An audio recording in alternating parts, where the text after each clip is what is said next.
Bonjour les motivés.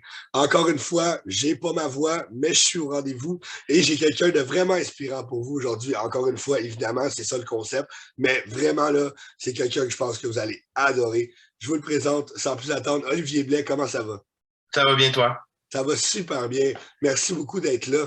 Donc, en commençant, juste te présenter un peu aux gens, s'il te plaît. Parfait. Donc, je m'appelle Olivier Blais. J'ai 29 ans, bientôt 30 ans. Je suis professionnellement interprète en langue des signes québécoise au niveau scolaire. Je suis étudiant à temps partiel en même temps que je travaille temps plein comme interprète. Et en 2017, donc, j'ai vécu un épisode de maladie et ça m'a rendu pas mal plus fort et c'est de ça donc je viens parler aujourd'hui qui m'a amené à devenir auteur, donc troisième Oui. chapitre que je porte. Oui, exactement. Tu en portes plusieurs, là. C'est super inspirant. Justement, là, tu en as glissé un mot. Au niveau des obstacles que tu aurais eu dans ta vie, là, comme quel obstacle que tu aurais eu, puis comment tu aurais traversé ça? Ben, c'est ça, en fait. Ouais. J'ai étudié à l'université pour devenir interprète en langue des signes et en 2017, donc au mois de janvier, j'avais des cours de fin de semaine et à un certain moment de ma journée, je me sens vraiment pas bien, j'ai mal à la tête, puis je sens que j'ai comme des symptômes un peu d'AVC, donc j'avais la moitié du visage un peu affaissé, tout Ouais. ça. Donc, heureusement, j'étais à l'UQAM et l'autre côté de la rue, il y avait l'hôpital Saint-Luc dans le temps qui est devenu le CHUM aujourd'hui. Ouais. Et, c'est ça, je me sentais vraiment pas bien. Puis moi, je me disais, ah, bah, c'est pas grave, je vais continuer ma journée. Ma prof m'a forcé à aller à l'hôpital. Et bon, après avoir fait test, scan, on découvre, OK, j'ai des taches de calcium anormalement élevées au cerveau. Wow. Faut checker ça. Puis plus on fait de tests, et là, au mois de février, j'ai un rendez-vous avec un neurologue qui m'annonce que j'ai une tumeur au cerveau. Fait que le Aïe, terme aïe. spécifique, c'est un crânio-pharyngiome, qui est une tumeur à l'hypophyse, mais tu sais, en généralisant une tumeur au cerveau, qui est bénigne, mais qui est extrêmement dangereuse parce qu'elle est mal placée au niveau du cerveau. Donc, OK. ça a été la première claque d'en face. Avec raison. On s'entend. Puis Puis, surtout, oui, vas-y, excuse. puis comment que tu as fait pour traverser ça mentalement, là? Comment que ça a été le processus un peu, là? Puis vraiment rapidement tombé dans un mode survie, si je peux dire. OK. Euh, Attends-moi juste 2 petites secondes. Parfait. Pardon. Je suis tombé rapidement dans un mode survie ou un mode ça m'arrive, je dois dealer avec ça, je dois faire quelque chose. J'ai pas le temps de tomber dans la victimisation, j'ai pas le temps de tomber dans la pitié, je dois réagir. Puis je suis aussi rapidement, en même temps, passé dans un mode, je pense aux autres avant de penser à moi-même. Wow. Et donc, je suis sorti de l'hôpital. Mon rendez-vous était comme autour de 11 heures quelques, mais finalement, avec les délais, je suis passé autour de midi quelques. Et j'interprétais tout de suite après au cégep à midi 30, midi 35. Donc, j'ai reçu la nouvelle, j'ai fait OK. J'ai comme un peu tassé le casse-tête pour l'instant. Là. J'avais tout été mélangé, j'ai mis ça de côté. Je suis sorti de l'hôpital, j'ai appelé mes parents, j'ai appelé mes amis, puis je suis allé travailler. Ah ouais. J'ai comme pas pris le temps de penser à OK, qu'est-ce qui se passe, qu'est-ce que je vis. J'ai fait bon, on met ça de côté, je Oh. dois mettre mon costume d'interprète, puis on y va. Fait que je suis allé interpréter un cours. J'ai interprété un cours en éducation spécialisée et la prof commence le cours en disant, ben bonjour tout le monde, aujourd'hui on va parler de comment on annonce une nouvelle de décès à des proches ou une nouvelle de maladie grave. Ben voyons donc. Je vis ça en ce moment, puis mais en tant qu'interprète, on apprend très tôt à le personnel, tout ce qui se passe au niveau éthique, là, c'est comme on le prend, on le pousse, puis on y va, on interprète, puis après ça, ben, on vivra nos émotions. Mais il Ah faut ouais. faut être neutre, c'est un de nos trois règles de base, là, la neutralité. Donc, je me suis dit, j'ai pas le temps de vivre ça, il faut vraiment que je sois là pour l'étudiant. Donc, j'ai comme poussé ça pour aller interpréter. Mais c'est ça, je suis rapidement tombé en mode je pense pas à moi, puis je pense à comment prendre soin des gens autour de moi ou comment aider les gens autour de moi. Wow. Fait que toi, le moment, là, le pourquoi moi, tu l'as pas vécu, là. Le pourquoi ça m'arrive à moi, mettons. Je pense que je l'ai vécu longtemps après. Puis je parle, OK. mettons, après l'opération, après les traitements de Ah radiothérapie. ouais. Vraiment, là, un long moment plus tard, j'ai fait pourquoi ça m'arrive? Parce que il y a pas, oui, il y a eu ça, il y a eu l'opération, la radiothérapie, tout ça, mais il y a eu des séquelles liées à l'opération. Là, on peut Ouais. voir des séquelles, c'est mon œil, c'est rien de terrible, mais ça fait en sorte que du moment que je suis à l'extérieur, que je côtoie des gens, ben, on me regarde toujours. Ouais. C'est pas quelque chose que je vis avant. Fait que là, OK. J'ai des pertes de champ visuel. OK. Je fais de la presbytie à cause de ça, parce qu'en opérant, le neurochirurgien a accroché un nerf de ma paupière qui fait en sorte que c'est retombé. Le Ah, fait ouais. que la tumeur était sur mon hypophyse, j'ai beaucoup de problèmes hormonaux. Donc, à peu près aucune hormone que je produis naturellement. Donc, je suis infertile à cause de ça. Je dois m'injecter de la testostérone et prendre des médicaments tous les jours, Ben, plusieurs fois par voyons jour. donc. Mais on dirait que ça faisait partie du processus, puis je me disais, OK, OK, bon, prochaine étape, opération, prochaine étape, les médicaments, prochaine étape, ça. Puis je prenais pas le temps de me dire, hey, c'est pas normal pour un gars de 25 ans de devoir prendre autant de médicaments par jour. Puis c'est pas normal, ben, pas que c'est pas normal, mais c'est pas usuel de se faire annoncer qu'on va se faire ouvrir le crâne. Non, Puis, ben c'est ça, là. C'est quand même une pas pire nouvelle, là. oh, oui, effectivement. Puis c'est ça, il y a eu tellement de choses en plus. C'était en 2017 et je sais pas si tu te rappelles, au mois de mars 2017, il y a eu la grosse tempête de neige qui a bloqué l'autoroute là, où il y a des gens qui... Oui, oui, oui, oui, oui. Mon Dieu, ça fait déjà autant longtemps. Ça Wow, fait, OK. oui, c'est ça. Puis moi, cette journée-là, je travaillais, mais là, bien entendu, toutes les cégeps universités étaient fermés ou presque. Ouais, ouais, ouais. Je devais quand même me rendre à mon lieu de travail, qui est le Cégep du Vieux-Montréal, parce que j'avais un rendez-vous tout de suite après à l'hôpital Notre-Dame. Donc là, j'ai ma patronne qui rentre dans le bureau qui dit qu'est-ce que vous faites là? Tout est fermé, allez-vous-en chez vous en toute sécurité. Moi, je suis comme ah, ben moi, je peux pas, j'ai un rendez-vous à l'hôpital tout de suite après. Donc, je suis allé à mon rendez-vous qui a duré, en fait, j'ai mis mes raquettes puis je suis allé à mon rendez-vous parce que j'ai marché du Cégep du Vieux jusqu'à Notre-Dame avec ça de neige partout. Donc, Ah, ben ouais, ça. en petite bottine, c'était pas évident. Et mon rendez-vous a duré, je pense, 5 ou 10 minutes. Puis en sortant du rendez-vous, je suis descendu les escaliers qui étaient juste devant l'hôpital et il y avait une plaque de glace. Je suis tombé sur le côté, direct sur l'épaule et je me suis cassé la clavicule. Ben voyons donc. Donc, je suis rentré à l'hôpital. Au moins, tu étais à la bonne place, tu sais. C'est comme. Exact, ben, c'est ça. Quand il y a deux gars qui sont venus, il y avait comme les taxis juste en avant, puis il y a deux gars qui sont venus me prendre par les bras, donc en tirant, bien entendu, la clavicule, leur casser dans l'autre sens. Et là, pendant qu'ils m'emmenaient puis que je voulais juste crier de douleur, il y en a qui C'est me sûr. disent au moins, t'es déjà à l'hôpital. Ouais, mais c'est ça, ouais. Ouais. C'est comme les gens sont mal à l'aise, hein, fait que ça fait bien C'est plaisir. ça. Ben, on ne savait pas que j'avais quelque chose de cassé pour l'instant. Fait que En plus. les Aïe, aïe, mais j'ai eu comme beaucoup à traiter en très peu de temps parce que, tu sais, normalement, il y a l'annonce de la maladie puis il y a une longue période de temps. Mais moi, j'ai eu les symptômes en janvier, j'ai appris en février ce que j'avais. Au mois d'avril, on m'a proposé une date d'opération. Puis encore là, moi, dans mon non, je mets toute ma vie de côté pour travailler ou pour être là pour mes proches. J'ai dit, ah, ben en avril, ça ne m'adonne pas parce que ma session en tant qu'interprète n'est pas terminée. Puis je mais voyons. préférerais être là pour mes étudiants. J'entendais la secrétaire du médecin au bout du fil qui était comme, il n'est pas bien, ce gars-là. Je lui propose une opération cerveau, puis il n'en veut pas, puis il la reporte. Mais heureusement pour moi, ça n'a pas été remis trop loin. Ça a été remis au mois de juin. Donc, de janvier à juin, j'ai eu les symptômes de l'opération, les symptômes, l'annonce de l'opération, toute faite. Aïe, aïe, aïe. Mais Et, c'est fou ce que tu me dis là, par rapport à tes fait attendre pour l'opération, tout ça. Mais je pense que c'est là l'essence du comment tu as fait pour t'en sortir, dans le fond. Tu as tellement mis tout de côté, tu as tellement voulu continuer ce que tu faisais qu'on oui, dirait que tu as comme dit à ta maladie, gars, tu peux pas rester là. Je c'est ça. t'occupe. C'est fou pareil, c'est incroyable, c'est puissant. Là. Il y avait aussi une partie d'espoir parce qu'on me Ouais, disait, dépendant de la grosseur de la tumeur, on peut peut-être la traiter par médicament, qui était en fait comme OK, la chimiothérapie par pilule qui va aller faire fondre la tumeur. OK. Mais il y avait aussi une partie qui me disait, ben, si ça ne marche pas comme ça va marcher juste par la radiothérapie. On va vraiment envoyer un rayon précisément à la tumeur, puis on va peut-être la faire fondre.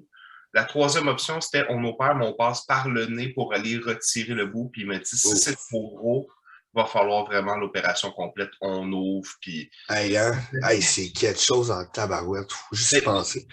C'est ça, puis je me tenais tellement à ça, je me dis, ah, j'espère que c'est pas assez gros. Mais on m'a dit, écoute, c'est une tumeur qui vient de cellules résiduelles à la naissance. Donc, on est avec, mais elle prend de OK. l'expansion 1 mm par année ou presque. Puis moi, la tumeur faisait 25 mm à peu près, Oh. là, en termes de largeur, j'avais 25 ans. Donc, les statistiques marchaient pour moi. C'était vraiment 1 mm par année. Et C'est-à-dire, à voilà. ce moment-là, on ne pourra pas passer par le nez ou par pilule. Il faut vraiment ouvrir. Fait que, d'où on ne voit pas beaucoup à cause des cheveux, mais j'ai cette belle cicatrice en forme de C, là. Je m'amuse à dire que c'est pour courage, mais bon, on peut trouver toutes sortes de... Ben, écoute, je pense que ça fit très bien, honnêtement, là. Wow. Justement, là, tu parles du processus puis tout, là. Mhm. Comment tu penses que tu as réussi à, comme, à rester motivé? Tu sais, tu disais, tu voulais pas laisser tes élèves, tout ça, mais en dedans de toi, il y a sûrement quelque chose qui te motivait quand même, tu sais, qui faisait que tu, parce que Colin, t'as passé à travers ça en étant positif, c'est quelque chose, là. Tu peux pas avoir un mindset, t'as un mindset fort, là. Il y avait une partie de moi qui se disait, tu sais, la semaine où j'ai eu l'annonce que l'opération allait se faire à telle date, cette semaine-là, j'ai préparé des trucs, c'est certain. J'ai préparé un dossier dans mon ordinateur où je disais brièvement, ça, je veux que ça l'aille à telle personne parce qu'il y avait un OK. risque que tu décèdes sur la Ouais. table d'opération. C'est toujours un risque. On va jouer dans le cerveau, c'est sûr qu'il peut y Ouais. avoir, sans que je décède, mais qu'on touche à une partie de mon cerveau qui fait que je deviens inapte ou je deviens, je Une n'ai autre pas. personne, littéralement. Exactement. Donc, j'avais comme préparé un petit quelque chose de, ben, j'aimerais ça, un genre de faux testament, si on veut, un testament pas officiel. Ouais. En laissant aussi un post-it sur mon ordinateur avec tous mes codes, mes accès, pour dire, si jamais je décède, ben, je veux pas que mes parents ou mes amis aient de la misère à rentrer dans mes comptes puis se fassent harceler par les comptes de banque. Fait que tous mes codes étaient tous là. Mais je me suis dit, c'est une porte de sortie parce que je le sais que ça va bien aller. Puis je le OK. sais que je vais m'en sortir. Ce qui m'a rapidement mis en confiance aussi, c'est que mon neurochirurgien était considéré comme étant un des, ben, probablement le meilleur au Québec, mais un des meilleurs au Canada ou un des top au monde, là. OK. Moi, ça m'a rapidement mis en sécurité. Ouais. J'ai un oncle aussi qui a eu un épisode médical assez grave et qui a eu le même neurochirurgien. Fait que je me suis dit, bon, ben, cette famille, finalement, on a tous le même bonhomme qui va nous jouer dans la tête. Wow. Ça m'a rapidement mis en confiance. Puis je me suis dit, je suis allé un moment donné avec un ami dans un café, puis il m'a dit, pourquoi tu ne te ferais pas une bucket list? Tu sais, une liste de choses à faire. Ouais. Laisse Ouais. ça arrive ou il y a la partie, si jamais tu décèdes sur la table d'opération, moi, tu vas l'avoir fait avant. Ou Ouais. si tu survis à tout ça, ben, tu les feras après. Puis effectivement, j'ai fait une liste d'à peu près une dizaine de choses que je me suis OK. dit, si ça va bien l'opération, j'ai pas le choix de survivre parce que j'ai pas le choix de régler ça dans ma vie. Puis étonnamment, ben, j'en parlais tantôt, le numéro 3 sur ma liste, c'était d'écrire et de publier un livre et ça n'a pas longtemps été après. Ce que tu as fait. Eh oui, exactement. Ben justement, tu m'amènes à une belle transition. Je voulais en parler. Tu as écrit ton livre. C'est quoi qui t'a poussé à écrire ce livre-là, justement? Euh, j'ai un ami qui a eu lui-même un épisode de médical assez grave dans sa jeunesse et qui m'a dit, moi, ce qui m'a sorti de cette noirceur-là, c'est l'écriture. Il m'a OK. dit, je pense, le vendredi, je commençais mes traitements de radiothérapie le lundi d'après. Puis il m'a dit, le vendredi, suite avant, écris.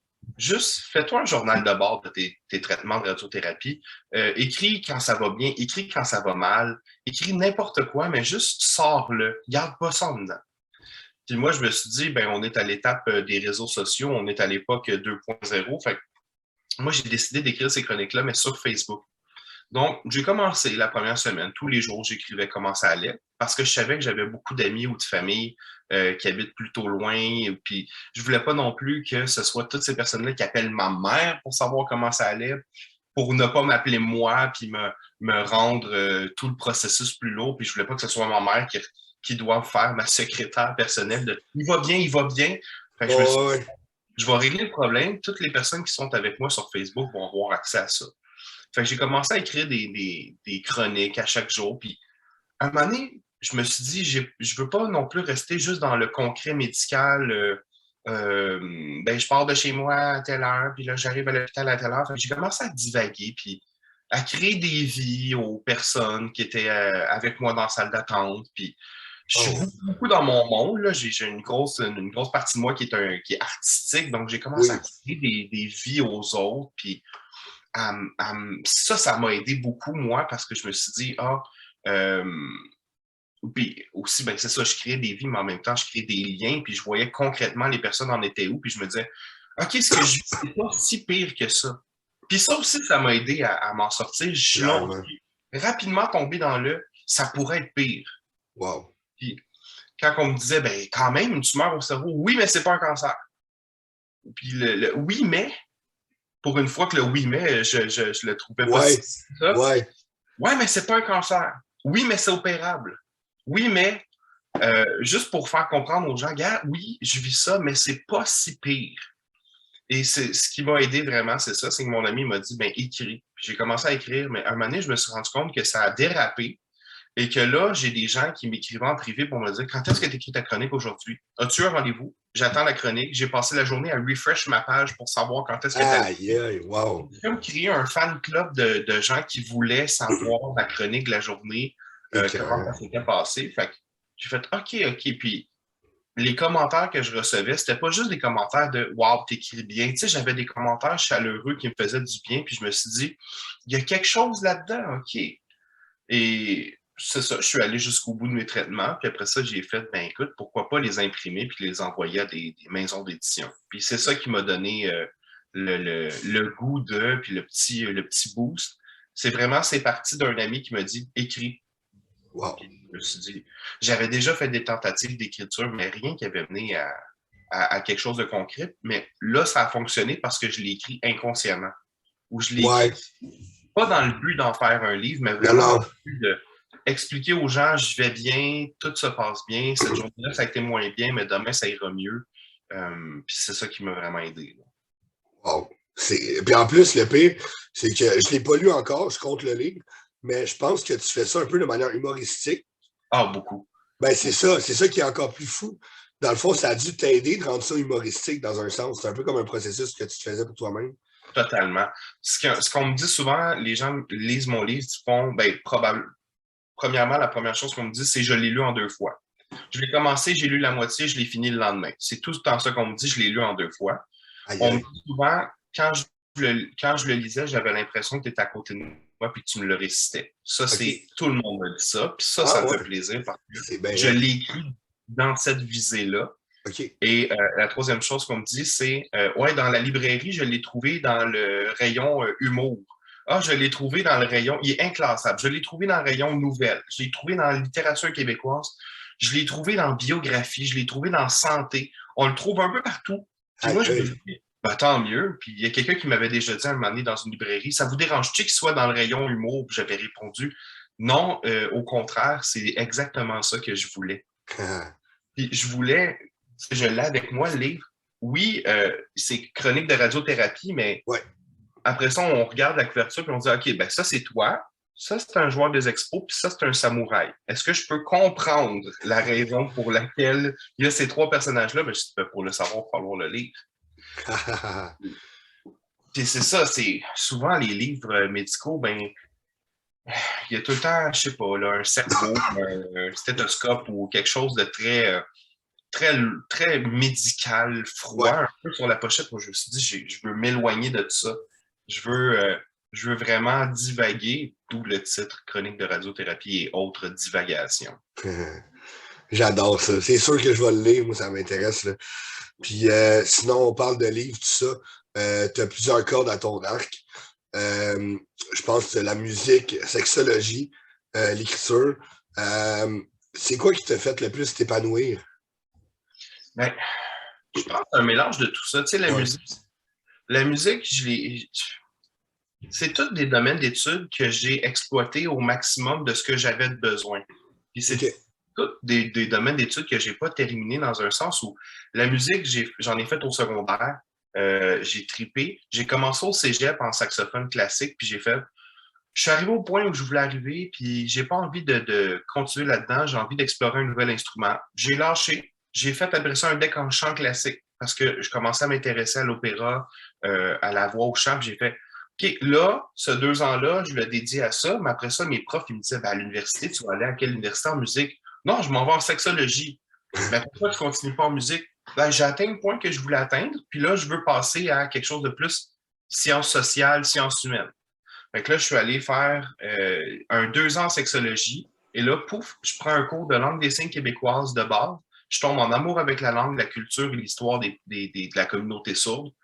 Je laisse mon programme, je retourne au cégep, je fais un programme là-dedans. J'ai pas de diplôme vraiment d'études complétées, mais tous les petits bouts Ouais. d'apprentissage que j'ai fait ont fait ce que je suis maintenant.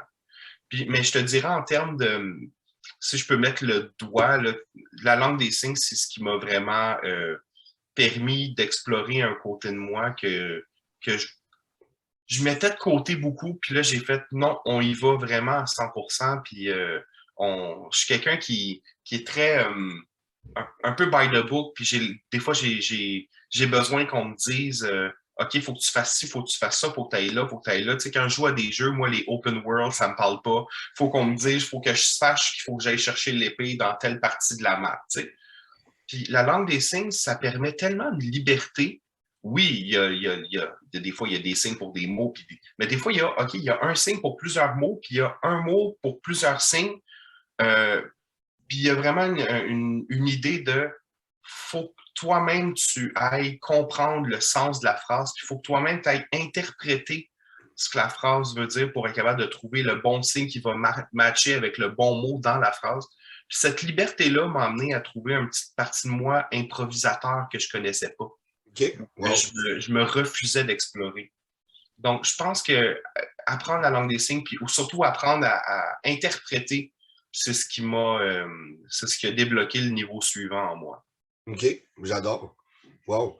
Puis sinon, mettons, là, on dit, ça serait quoi la différence entre le Olivier avant les traitements puis le Olivier après les traitements? Ah, ma mère te dirait, il n'y a plus de filtre. Il y a Avant, plus de filtre? il n'y a plus de filtre. Mais ça, il y a eu une partie qui est médicale. Mon médecin me l'a dit après l'opération. OK. Tu vas avoir des crises de colère inexpliquées parce que le fait de débalancer toutes les hormones dans le corps, tu sais, en débalancer une, c'est quelque chose, mais quand ton corps, du jour au lendemain, n'en produit plus aucune naturellement, Ouais. Ouais. ça vient que Et c'est ça, je demandais quelque chose à quelqu'un, la personne ne me répondait pas, je pétais une coche. Puis ça, j'ai appris à le gérer. Mais avant, c'est ça, j'avais pas ce filtre. J'avais ce filtre-là, au contraire. J'avais OK. cette espèce de ah, faut pas que je dise ça de telle manière, ça peut être mal interprété. Puis là, ben, après l'opération, ça a été un niveau vraiment extrême de j'ai pas de filtre, puis je dis ce que je pense, mais je peux blesser les gens. Ouais, ouais, ouais. Puis j'ai appris à gérer ça. Puis OK. aujourd'hui, ben, j'ai plus cette espèce de pudeur inutile je te donne un exemple, pas longtemps après l'opération, on va j'étais avec mes parents, j'habitais avec mes parents dans le temps parce que heureusement, ben, c'est ça, je pouvais plus travailler, je pouvais plus faire ci, ça. Donc, heureusement que j'avais mes parents pour m'aider. Ben Et là, un oui. moment donné, on va au magasin quelconque. Puis un monsieur qui a un bicycle jaune, qui a un bicycle bleu. Il avait un vélo bleu, puis je le trouvais donc beau, son vélo bleu. Et il a fallu que j'aille lui dire. Puis là, ma mère, elle était comme, ben là, pourquoi tu vas le déranger pour lui dire qu'il y a un vélo bleu? Ben, j'ai dit, si moi, je lui dis pas, qui va lui dire? Puis ça a été, je pense, le moment où j'ai réalisé, OK, je suis plus l'Olivier d'avant. Parce OK. que j'ai plus peur de dire ce que je pense. J'ai plus peur de dire non quand c'est nécessaire. Puis OK. j'ai plus peur de dire aux gens, de juste, je suis dans une file d'attente, puis taper les portes de la fille en avant de moi pour lui dire, excuse-moi, tes cheveux, c'est magnifique. Puis souvent, je dis, ah, ben, moi, je suis trop gêné pour le dire. Ben, pourquoi? Ouais. Pourquoi? Tu Tu veux as tellement commencer raison. avec bien des petits commentaires comme ça? Ouais. Le monsieur, là, que j'ai dit son vélo était bleu, il était super content parce qu'il l'avait choisi parce qu'il l'aimait son Ben, bleu. Puis c'est ça. c'était pas une grosse réflexion, ça a été, ce sera pas long, je vais aller dire qu'il est beau son Ouais, vélo. ouais. Et là, ma mère rentre dans le magasin, puis là, mon père, tout de suite avant, puis là, elle se retourne, puis elle fait, il est où Olivier? Puis mon père, il se retourne, il est allé dire au monsieur qu'il était beau son vélo bleu. Ma mère est un peu découragée, mais je pense qu'elle a compris la raison de la chose. Ouais. Le fait de plus avoir cette espèce je dis un filtre, mais c'est vraiment une pudeur pas nécessaire de si j'ai un compliment à faire, je vais le dire parce que sinon, qui va le dire? Qui va le Tellement. dire? Puis Puis mettre c'est ses ça. Puis t'as raison, parce que je pense que les gens, souvent, ils vont se dire, bah, quelqu'un d'autre va le dire, quelqu'un d'autre va le faire. Mais non, ça devrait être toi. Exactement. C'est Ouais. ça. La déresponsabilisation. Il y a quelqu'un Ouais. d'autre qui peut le faire. On y a sûrement déjà dit aujourd'hui. Ouais, mais se le faire dire deux fois, c'est le fun aussi. Ben oui. Puis Puis, tu sais, cette espèce de perte de pudeur, si on veut, mais ça m'a amené. La grosse partie de moi que je pense qui est très différente d'avant, c'est d'apprécier les petites choses. OK, wow, ça, c'est tellement important. Je marche dans la rue, il y a une belle voiture, ben, je prends le temps de faire wow, vraiment belle la voiture. Ou j'écoute la télé avec mes parents, puis la fille, c'est beau comment elle est habillée, le gars, j'adore son veston, mais je vais le dire. Je l'extériorise parce que on a besoin de concrétiser ces beautés-là du monde. Oui, il est beau son veston, mais le dire, ça fait du bien. Ben, c'est Puis, ça. ça fait pas juste du bien à la personne qui l'entend, ça fait du bien à nous de le dire parce qu'on se sent bien après Ouais, d'avoir fait cette beauté-là où on ben crée de oui. la beauté en nommant les choses. Ouais, ben, c'est exactement. Moi, j'ai l'exemple du seau du bonheur. On a tout un seau du bonheur. Puis pour remplir notre seau, il faut remplir celui de quelqu'un d'autre. Fait que c'est un peu le même Exactement. principe. J'y crois beaucoup à ça. Exactement. Tu as Puis, totalement raison. Ouais. pardon? Tu as totalement raison là-dessus. Ben, c'est ça, exactement. Puis sinon, niveau plus projet, là, t'en es où dans tes projets? Là, je reviens sur le dire non. Je faisais une mineure en études allemandes. Et là, je m'étais dit, je vais aller faire le bac en études allemandes à l'université. Puis j'ai fait, non, c'est trop un gros projet pour moi. J'apprends à dire non. Puis là, j'ai contacté les responsables de l'école pour faire, je me désiste du programme et je reste à la mineure parce que je suis rendu au point de ma vie où j'ai besoin d'avoir des défis, mais des projets qui sont à court terme. Parce OK? que d'un côté, ben, les projets à court terme, ça permet en sorte de, un, déterminer plus rapidement, puis c'est satisfaisant en même temps. Clairement. De l'autre côté, on ne sait jamais ce qui nous tombe sur la tête. Fait que, Ouais. aussi bien ne pas prendre des gros projets pour s'en mettre trop sur ses épaules, puis finalement pas être capable d'arriver à bout, puis se sentir coupable, avoir une culpabilité de ben, j'ai pas été capable de le faire. Donc là, pour l'instant, j'ai officiellement mon poste en tant qu'interprète, donc j'ai ma carrière, ça, je suis très fier de ça. Je termine une mineure en études allemandes, puis après ça, ben, je vois si quelle autre langue m'intéresse pour peut-être faire une autre mineure dans une autre langue. Cool. J'apprends, c'est ça. J'apprends constamment parce que je me dis, ben, on est fait, on est des bébites qui apprennent les êtres humains, puis On est fait pour évoluer. Fait que pourquoi pas évoluer? on est fait pour apprendre et évoluer, donc il faut en Ouais. profiter. Vraiment, puis on en parlait tantôt justement, en plus, là, avant de commencer, ça booste tellement le cerveau d'apprendre des langues. Selon moi, c'est une des intelligences les plus importantes parce que tu apprends à comprendre la langue. C'est pas juste la parler, là. Faut que tu la comprennes, d'où ça vient, tout ça. C'est vraiment, moi, ça m'impressionne pour vrai, les gens qui parlent plusieurs langues, là. Apprendre une langue, c'est inconsciemment apprendre une culture Ben, parce que c'est ça. il y a tellement d'éléments, puis tu sais, je veux pas faire de la sensibilisation, mais souvent, je vais entendre les gens dire pourquoi la langue des signes, c'est pas une langue internationale? Pourquoi il y en a différentes? Mais parce qu'une langue, c'est une culture. On ne peut pas imposer la même culture à tout le monde T'as sur la raison. planète. T'as La raison. raison pour laquelle la langue des signes québécoise est si différente de la langue des signes française, il y a une raison parce qu'elle est culture. Wow. Puis j'ai dit, les raisons pour lesquelles les raisons pour lesquelles les langues autochtones ont plusieurs substantifs pour nommer les sortes de neige, mais c'est parce que la neige est pas mal plus culture pour eux que pour nous. Ouais. Ouais. Donc, apprendre une langue, c'est apprendre une La culture. culture, tellement. En apprendre une, c'est d'apprendre un peu sur la culture de l'autre langue qui est à côté, puis c'est de faire des liens, puis l'espèce de schématisation du cerveau là, avec toutes les synapses, toutes les neurones qui font des liens entre eux, ben, apprendre une langue puis en apprendre une autre après, c'est exactement ça. C'est qu'on part de 1 qui se divise à 2, à 4, c'est infini, puis c'est juste les bienfaits pour le cerveau sont Ah oui, clairement, ça booste la créativité, ça booste le cerveau, tout ça. exactement. Oui, vraiment. Puis, si tu avais un conseil là, à donner aux gens pour qu'ils prennent action et qu'ils aillent vers leur rêve, ça serait quoi? Pour qu'ils aillent s'accomplir. Là. ayez pas peur de ce que les gens vont penser, de ce que les gens vont dire. C'est vos vies. C'est Ouais, votre vie. Ayez pas peur d'être désapprouvé ou c'est pas eux qui le vivent. Ou ayez pas peur non plus des commentaires de ben, tu penses pas que si tu fais ça, ça va t'amener à faire ça, ça va... Oui, prenez les conseils, mais prenez les conseils qui sont positifs ou prenez les conseils qui sont constructifs. Mais les petits commentaires négatifs là, de ah ben moi à ta place, je ferais pas ça, ben t'es pas à ma place. Puis c'est moi, j'ai vrai. envie de le faire. Et puis je vais le faire, puis c'est la raison pour laquelle, après un deck en musique, j'ai fait un début de bac en sexologie, puis je suis devenu interprète en langue des signes. C'est parce que j'ai eu des gens autour de moi qui m'ont dit c'est ta vie, fais ce que tu veux tant que tu es heureux. Tant que tu es heureux, puis tant que je vois que tu es passionné, ben, je vais te soutenir là-dedans. Fait que moi, je vous dis, entourez-vous de gens qui vont vous soutenir dans vos passions, puis n'ayez pas peur d'être passionné. Oh oui, vraiment. Je suis tellement d'accord avec toi. Puis justement, en parlant de passion et d'inspiration, là, est-ce que tu aurais quelqu'un, toi, que tu penses qui devrait être invité à la chaîne pour justement inspirer les gens? Bon, on en parlait un peu au début, j'ai pas nécessairement le nom d'une personne en particulier, mais je OK. pense à plusieurs personnes que je côtoie au quotidien, plusieurs personnes sourdes euh, qui ont